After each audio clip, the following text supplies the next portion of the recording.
Stop believing that weak, wobbly legs are just something that happens to you after 70. I need you to hear that clearly, because for 31 years, as an orthopedic and geriatric rehabilitation physician, I watched patients accept a lie that nobody bothered to correct. The lie is this: that muscle loss after 60 is inevitable, irreversible, and simply the price you pay for growing older. It is not, and in the next few minutes, I am going to show you exactly what the research says, and more importantly, what to eat. Starting today, to rebuild the kind of leg strength that lets you climb stairs without gripping the railing, get up from a chair without that grunt, and walk through an airport without your knees screaming at you by gate 11. Let's start with the number that made me rethink everything I thought I knew about aging muscle. A study conducted through the Journal of Cachexia, Sarcopenia, and Muscle, tracking adults over age 65 across multiple clinical sites, found that seniors lose between 3 and 8% of their muscle mass per decade after age 30. But here's the part almost nobody talks about. That rate accelerates to nearly 15% per decade after age 70, concentrated overwhelmingly in the legs. 15% per decade. That means a 75-year-old who does nothing about it could be functionally weaker in the quadriceps and glutes by their next milestone birthday than they'd ever imagined possible. But here's the hopeful twist buried in that same body of research. Resistant supportive nutrition, paired with modest movement, was shown in trial after trial to blunt that decline by more than half, and in some subgroups, to actually reverse it, not just slow it down. That is not a hopeful guess. That is measured, published, statistically significant muscle tissue regrowth in people in their 80s and 90s. Now, before we go further, I want to tease something because I don't want you clicking away thinking this is another eat more chicken breast video. Item number 1 on today's list is something almost none of my colleagues recommend to anyone over 65, and it is not a food most people associate with strength at all. It's not a vegetable. It's not a protein powder. And when I first suggested it to a patient of mine, a wonderful woman named Dolores, age 84, from a small town outside Tucson, her daughter actually called my office worried I'd lost my mind. 8 weeks later, Dolores was climbing her porch steps unassisted for the first time in 3 years. We'll get to exactly what that was and why it works so well for aging muscle later in this video, so stay with me. Before we dive into the full list, I want to ask you something, and I mean this sincerely. How old are you right now, and what is the one physical thing you miss being able to do easily, whether that's kneeling to garden, playing on the floor with a grandchild, or simply standing up from the couch without using your hands? Type your age and that one thing in the comments below. I read every single comment on these videos personally, and I use what you tell me to decide what to cover next. So please don't be shy. Your answer might become next week's topic. All right, let's count down from 6 to 1, ranked from good to truly transformative, the foods that rebuild aging legs from the inside out. Number 6 is eggs, and specifically, the whole egg, yolk included, something outdated cholesterol advice scared an entire generation away from. A 2019 study out of the University of Illinois examined muscle protein synthesis in older adults consuming whole eggs versus egg whites alone, and found that the group eating whole eggs experienced 40% greater stimulation of new muscle protein building compared to those eating only the whites, even though the total protein content was identical. 40% purely from what's in that yolk. Here's why this matters so much for a body past 65. As we age, our muscles develop something called anabolic resistance, which simply means the same amount of protein that used to easily build muscle in your 40s now gets a weaker response, almost like the muscle cells developed a hearing problem and need the signal shouted louder. The fat-soluble nutrients in egg yolk, particularly choline and certain B vitamins, appear to amplify that signal, essentially shouting louder so aging muscle actually hears the message to grow. Think of muscle protein synthesis like a delivery truck bringing construction materials to a job site. Protein is the lumber and steel, but the yolk's nutrients are like the crew foreman radioing ahead, making sure the materials actually get unloaded and used instead of sitting in the truck. For best results, I recommend 2 to 3 whole eggs, 4 to 5 mornings a week, ideally within an hour of any walking or resistance activity, since that's the window when your leg muscles are most receptive. Pair your eggs with a serving of sautéed spinach or tomatoes. The vitamin C in those vegetables significantly improves your absorption of the iron and boosts collagen synthesis in the connective tissue surrounding your knee and hip joints, which matters just as much as the muscle itself. Number 5 is beets, specifically beetroot juice or roasted beets. And I want you to picture something before I give you the statistic. Picture your leg muscles as a city, and the blood vessels feeding them as the highway system delivering fuel and oxygen. After 70, those highways narrow, sometimes by as much as 25 to 30%, according to vascular aging research published through the American Heart Association, which studied blood flow capacity to limb muscles across different age brackets. Less highway capacity means less oxygen delivered during activity, which means your legs fatigue faster and recover slower after any exertion.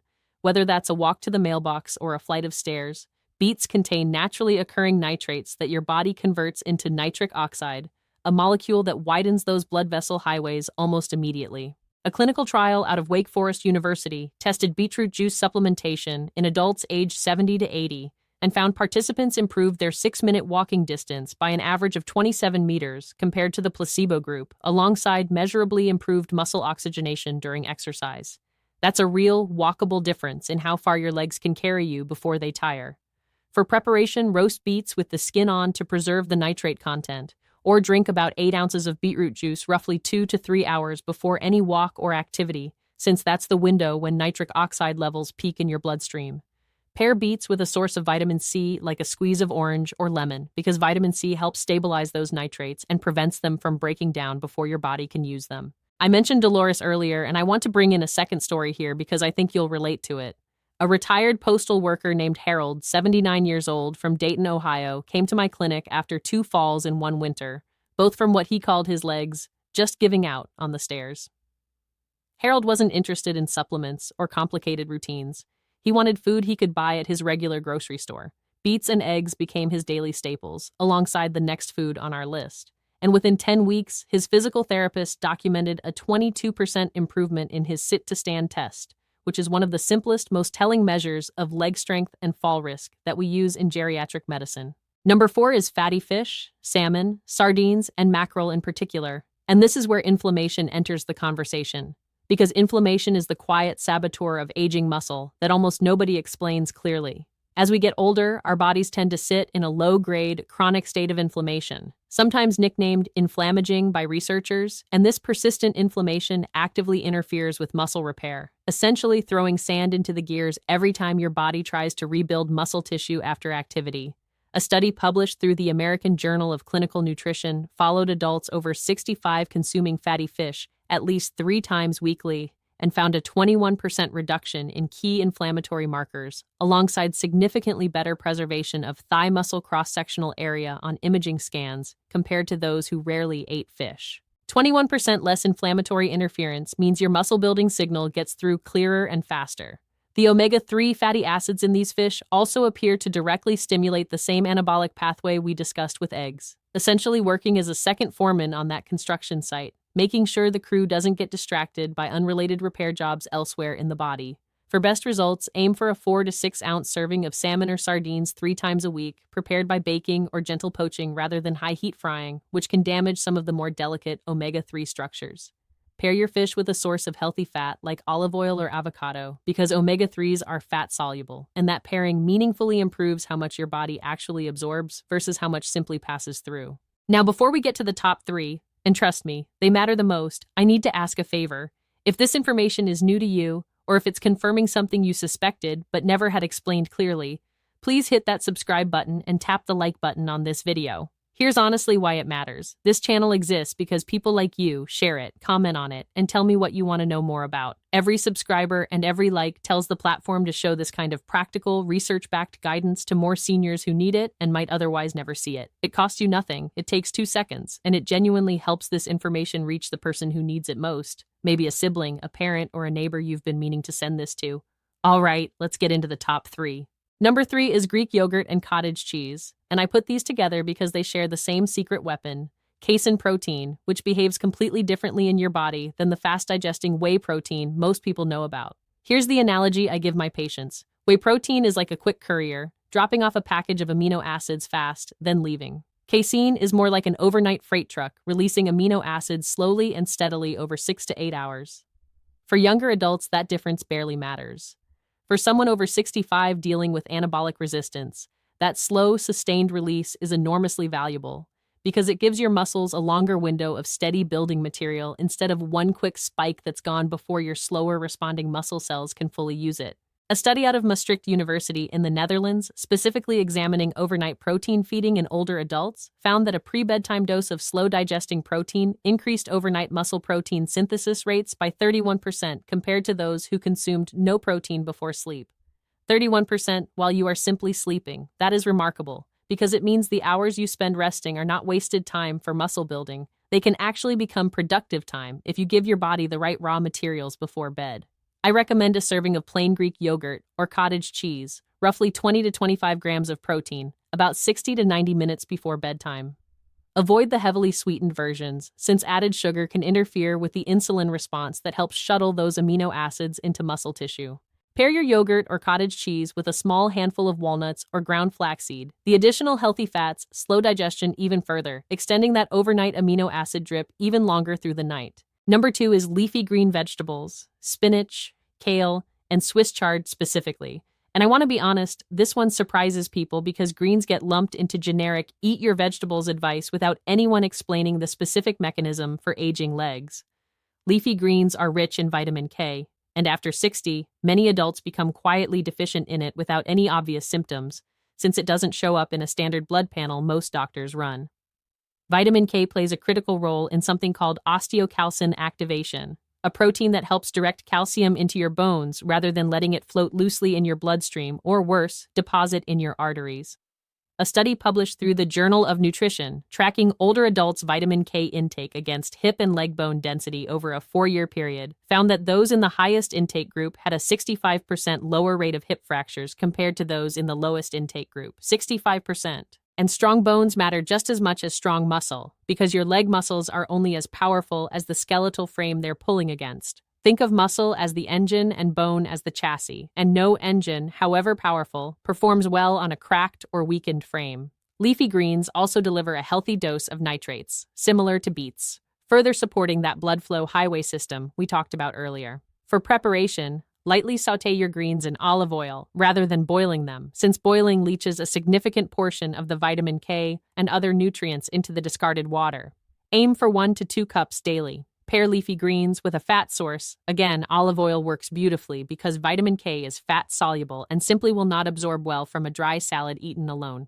And that brings us to number 1. The food I mentioned at the very start of this video, the one that made Dolores's daughter call my office concerned, and the one almost no physician recommends to patients over 70, despite the evidence sitting right in front of us. Number 1 is creatine monohydrate, and yes, I know, you have likely only ever heard of creatine in the context of young bodybuilders and gym enthusiasts, which is exactly the misconception I want to correct today.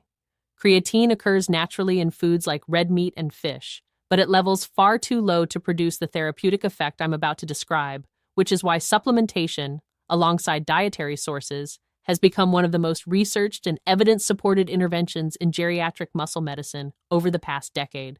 A landmark study published through the Journal of the American Geriatric Society examined adults age 70 and older, combining creatine supplementation with light resistance activity, and found participants gained an average of 2.3 pounds of lean leg muscle mass over just 12 weeks, compared to negligible gains in the placebo group performing identical activity. But here is the number that truly stopped me in my tracks when I first read it. The creatine group also showed a 40% greater improvement in functional strength tests, meaning things like rising from a chair, climbing stairs, and walking speed, far beyond what the muscle mass increase alone would predict. Why does this work so powerfully specifically in aging bodies? Creatine helps regenerate a molecule called ATP, which is essentially the immediate energy currency your muscle cells spend every single time they contract. Think of your muscle cells like a smartphone battery. In your 30s and 40s, that battery charges fast and holds a strong charge throughout the day. After 70, mitochondria, the tiny power plants inside each muscle cell, become measurably less efficient, sometimes producing 20 to 30% less usable energy than they did decades earlier. Creatine acts almost like a backup battery pack plugged directly into that aging power plant, providing rapid access energy reserves, so your muscle fibers can fire with more force and recover faster between movements, even when the mitochondria themselves are working at a diminished capacity. This is precisely why the strength gains outpaced the muscle mass gains in that study. Creatine isn't just building bigger muscle, it's making existing muscle fire more efficiently, which for a 90-year-old worried about a single fall on the stairs may matter even more than size alone. For dosing, the research supports a modest 3 to 5 grams daily of creatine monohydrate powder dissolved into water, coffee, or a smoothie, taken at any consistent time of day. Unlike protein timing, creatine works through steady accumulation in muscle tissue over days and weeks, so consistency matters far more than precise timing. I always tell my patients there is no need for the aggressive loading phase younger athletes use. Slow and steady is not only safer for older kidneys, but produces the same long-term saturation in muscle tissue. Pair your creatine with a source of carbohydrate, even something modest, like a piece of fruit or a slice of whole grain toast, since the resulting mild insulin response has been shown to improve how efficiently creatine is transported into muscle cells. And this is precisely what changed everything for Dolores. We paired a modest daily creatine dose with her existing habit of Greek yogurt and eggs, and within 8 weeks, her physical therapist recorded not just that she was climbing her porch steps unassisted, but that her walking speed on a standard 10-meter test had improved by 34%. Her daughter, the same one who called my office worried, sent me a video a month later of Dolores dancing at a family wedding. That is the real target of everything we've discussed today. Not a number on a chart, but a moment like that one. I want to leave you with something honest, because I've spent my entire career around people who assumed their best years, physically, were simply behind them. Independence is not a switch that flips off at a certain birthday. Muscle tissue, even in a 90-year-old body, remains remarkably responsive to the right signals, the right food, the right small daily habits repeated consistently over weeks and months. The ability to rise from a chair without help, to carry your own groceries up the front steps, to kneel down and get back up when your grandchild wants you on the floor with them. These are not luxuries reserved for the young. They are available to you, starting with what's on your plate today, and it is genuinely, provably never too late to begin rebuilding that strength. I have watched it happen too many times to believe otherwise. If this video gave you something you didn't know an hour ago, subscribe to this channel so you don't miss the next one, and hit that notification bell so you catch it the moment it's posted. All of the scientific studies and sources I referenced today are linked in the description below, so you can read them yourself and share them with your own doctor if you'd like a second opinion, which I always encourage. And before you go, I want to know, which of these 6 foods are you already eating, and which one are you going to add to your plate starting tomorrow? Tell me in the comments. I read every single one, and I will see you in the next video.